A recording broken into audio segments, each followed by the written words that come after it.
بسم اللہ الرحمن الرحیم الحمدللہ رب العالمین والصلاة والسلام علی اشرف الانبیاء والمرسلین نبینا محمد وعلی آلہ وصحبہ اجمعین۔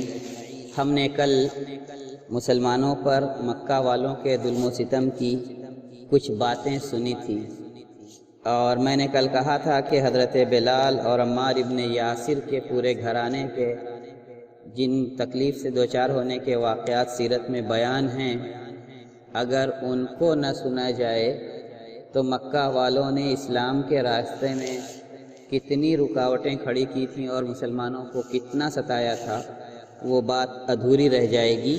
وہاں ایک بات اور قابل ذکر ہے کہ ابوبکر صدیق رضی اللہ تعالیٰ عنہ کی کتنی خدمات تھیں۔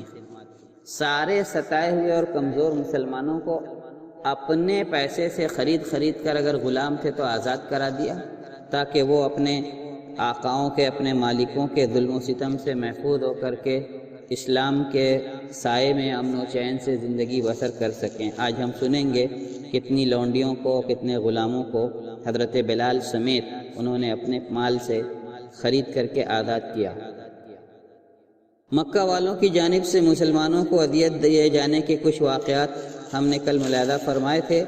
آج اس ریشہ دوانی کے بہت ہی دردناک دو واقعات کے متعلق سنیں گے۔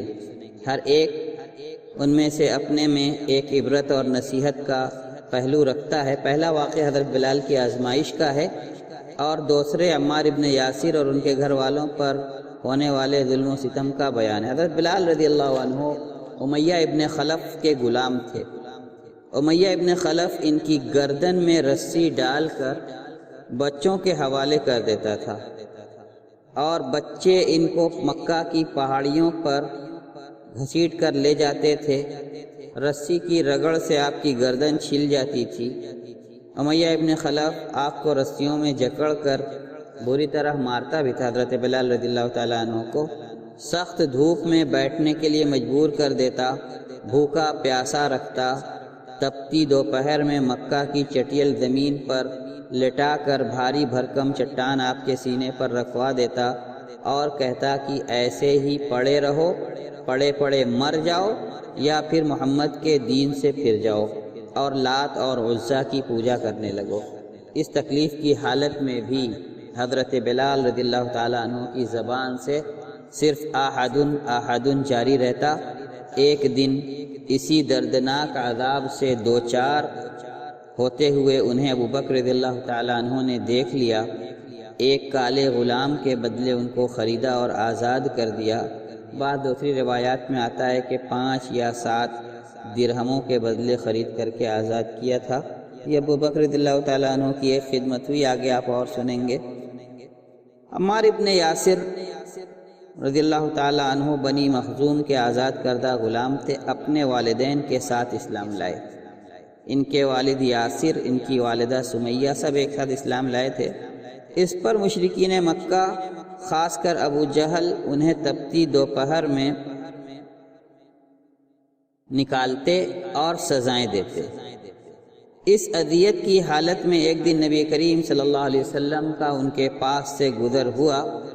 آپ صلی اللہ علیہ وسلم نے انہیں اس حالت میں دیکھ کر ان کو بشارت دی تھی کہ صبراً آل یاسر موعدکم الجنہ، کہ یاسر کے گھر والوں صبر کرو، اللہ نے تم سے جنت کا وعدہ کیا ہے۔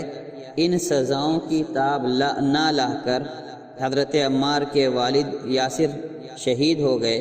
حضرت عمار کی والدہ سمیہ کو ابو جہل نے شرمگاہ میں نیزہ مار کر شہید کر دیا۔ یہ اسلام کی پہلی شہیدہ ہیں۔ حضرت عمار کو طرح طرح سے اذیتیں دی جاتی، کبھی سخت گرمی میں دھوپ میں لٹا دیا جاتا، کبھی سینے پر بھاری چٹان رکھ دی جاتی، کبھی پانی میں ڈبکیاں لگوائی جاتی، اور یہ کہا جاتا کہ تجھے تب تک نہیں چھوڑیں گے جب تک محمد کو برا بھلا نہیں کہتے یا لات و عزا کی تعریف نہیں کرتے۔ مجبوراً ان لوگوں کی بات مان لی، مگر چھوٹتے ہی، یعنی انہوں نے لات اور عزا کی کچھ تعریفیں کر دی، اور چھوٹتے ہی اللہ کے رسول صلی اللہ علیہ وسلم کے پاس آ کر معذرت کرتے ہیں کہ میں نے بہت مجبوری میں جان بچانے کے لیے لات اور عزا کی تعریف میں کچھ الفاظ کہے تھے، اللہ کے رسول صلی اللہ علیہ وسلم ان کی معذرت قبول کرتے ہیں اور اللہ کی وحی اترتی ہے کہ من کفر باللہ من بعد ایمانہ الا من اکرہ وقلبہ مطمئن بالایمان، کہ سزا اور آخرت کے عذاب کا مستحق وہ شخص ہے جو ایمان لانے کے بعد ایمان سے پھر جائے، ہاں لیکن جس کو مجبور کر دیا جائے اور اس کا دل ایمان پر مطمئن ہو، جمع ہوا ہو، تو اس کے ایمان میں اس طرح کی مجبوری کی حالت میں کہے گئے الفاظ سے کوئی فرق واقع نہیں ہوتا۔ ایک اور شخص ہیں افلاح، جن کی کنیت ابو فقیہ تھی، ان کے بازوؤں میں رسی باندھ کر یا ان کے پاؤں میں رسی باندھ کر گھسیٹتے تھے ان کے مالک جو تھے۔ خباب ابن الارت رضی اللہ تعالیٰ عنہ کا واقعہ بہت مشہور ہے۔ ام انمار بنت سبا الخزائیہ کے آزاد کردہ غلام تھے۔ مشرکین مکہ ان کو طرح طرح کے عذاب سے دوچار کرتے تھے، کبھی سر کے بال پکڑ کر کھینچتے، کبھی گردن بری طرح مروڑ دیتے، انگنت مرتبہ ان کو تپتے سلگتے کوئلوں پر لٹا کر اوپر سے پتھر رکھ دیتے کہ اٹھ نہ سکیں۔ زنیرہ، نہدیہ، ان کی بیٹی ام عبیس، یہ سب لونڈیاں تھیں جو اسلام لا چکی تھیں۔ ان کو بھی مشرکین کے ظلم و ستم کا شکار ہونا پڑتا تھا۔ بنی عدی کی شاخ بنو معمل کی ایک لونڈی بھی اسلام لائی تھی۔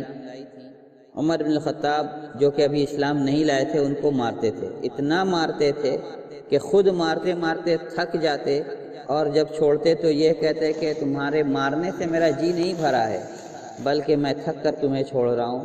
کچھ صحابہ کو مشرکین گائے یا اونٹ کی کھالوں میں لپیٹ کر سخت گرمی میں ڈال دیتے، اور کسی کو لوہے کی زرہ پہنا کر تپتی چٹان پر لٹا دیا جاتا، لوہے کی کھول پہنا کر تپتی چٹان پر لٹا دیتے۔ ایک تو چٹان گرم ہوتی، اس سے جب لوہا تپتا تو ان کو بے حد تکلیف کا سامنا کرنا پڑتا۔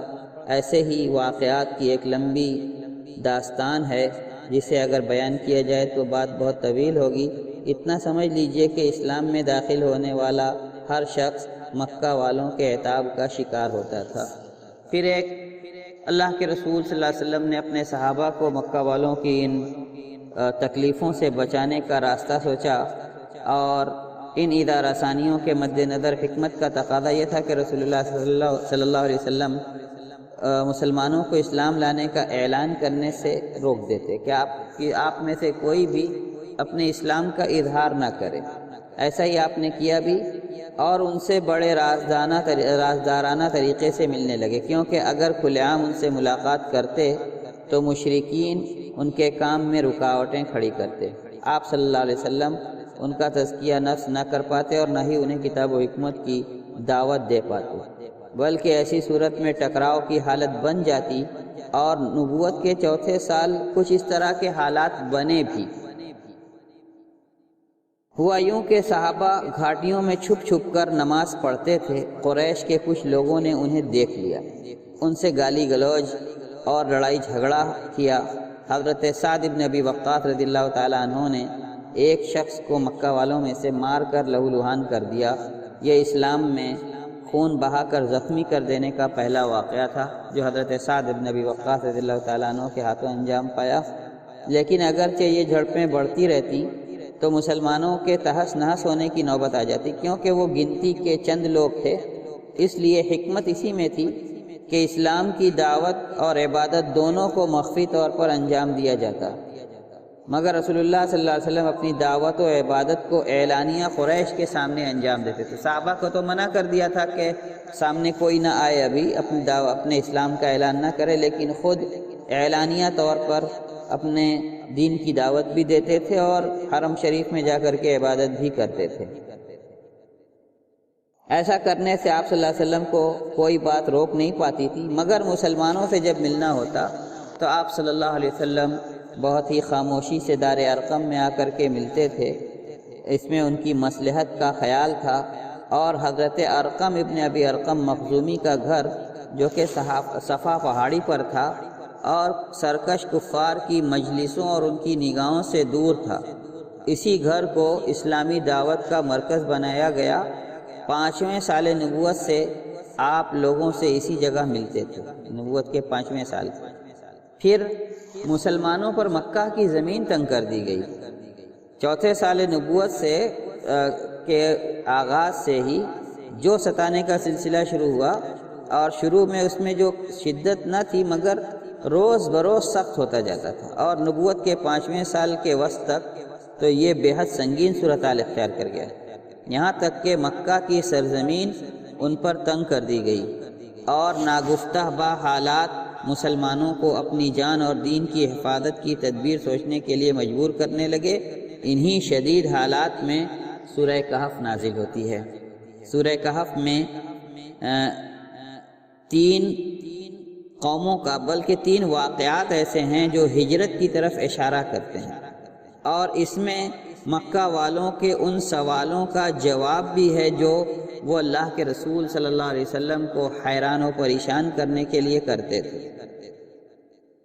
پہلا واقعہ اصحاب کہف کا ہے جو دین میں آزمائش کے وقت کفر اور عدوان کے مرکز سے نکل چلے جاتے ہیں، اور دوسرا قصہ خضر اور موسیٰ کا ہے جو یہ سبق دیتا ہے کہ حالات جیسے دکھتے ہیں ہمیشہ نتیجہ ویسا نہیں ہوتا، اور ایک دن پلڑا مسلمانوں کی طرف جھک کر رہے گا، لیکن اس وقت تک خود کو محفوظ رکھنے کے لیے جو تدبیر مناسب ہو کرنی چاہیے۔ تیسرا واقعہ ذوالقرنین کا ہے جو یہ یقین دلاتا ہے کہ زمین کے وارث اللہ کے نیک بندے ہی ہوں گے۔ اللہ تبارک تعالیٰ نے دوسرے کئی جگہوں پر قرآن مجید میں اس کا تذکرہ کیا ہے کہ اللہ ظالمین کو ہلاک کرے گا اور سرزمین پر غلبہ اپنے ایمان والے بندوں کو ہی دے گا۔ پھر سورہ زمر بھی اترتی ہے، نازل ہوتی ہے، جس میں ہجرت کے اشارات ہیں۔ نبی کریم صلی اللہ علیہ وسلم کو یہ معلوم تھا کہ اصحمہ نجاشی جو حبشہ کا بادشاہ تھا ایک منصف بادشاہ ہے، کسی پر ظلم نہیں کرتا، لہذا آپ نے مسلمانوں سے اپنی دین کی حفاظت کے لیے حبشہ کی طرف ہجرت کر جانے کے لیے کہا۔ چنانچہ رجب سن 5 ہجری میں، سن 5 نبوت میں صحابہ کا پہلا دستہ حبشہ کی جانب ہجرت کرتا ہے۔ یہ قافلہ 10 مردوں اور 3 عورتوں پر مشتمل تھا۔ اس کے سردار حضرت عثمان ابن عفان رضی اللہ تعالی عنہ تھے۔ آپ کے ساتھ سیدہ رقیہ رضی اللہ تعالی عنہ بنت رسول صلی اللہ علیہ وسلم بھی تھیں۔ ان دونوں کے بارے میں رسول اللہ صلی اللہ علیہ وسلم نے فرمایا تھا کہ حضرت ابراہیم اور لوط علیہ السلام کے بعد یہ پہلا گھرانہ ہے جو پورا کے پورا اللہ کے راستے میں ہجرت کر رہا ہے۔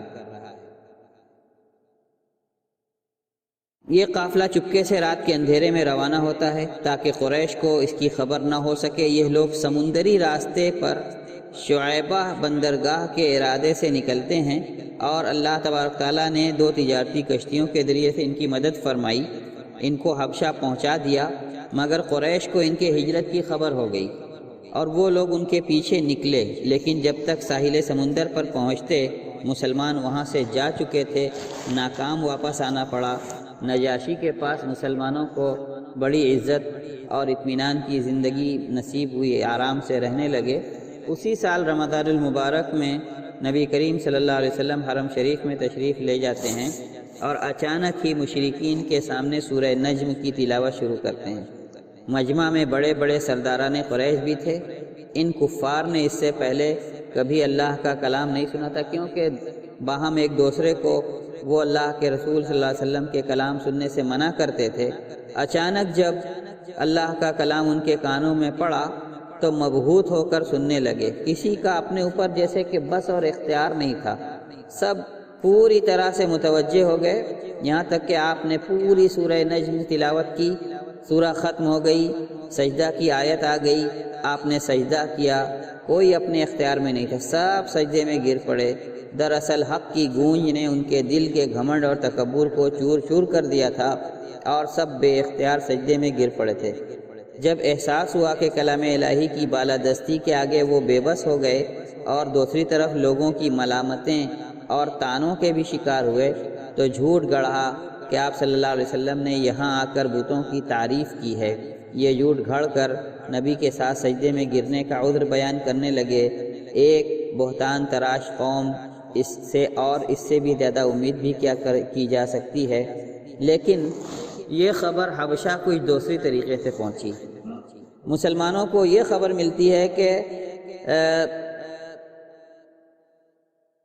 قریش سب کے سب اسلام لے آئے ہیں، لہذا وہ لوگ مکہ چلے آتے ہیں، لوٹ جاتے ہیں حبشہ سے، لیکن ابھی مکہ پہنچے بھی نہیں تھے۔ مکہ سے کچھ دوری پر ہی ان کو اس خبر کے جھوٹے ہونے کا پتہ چل جاتا ہے۔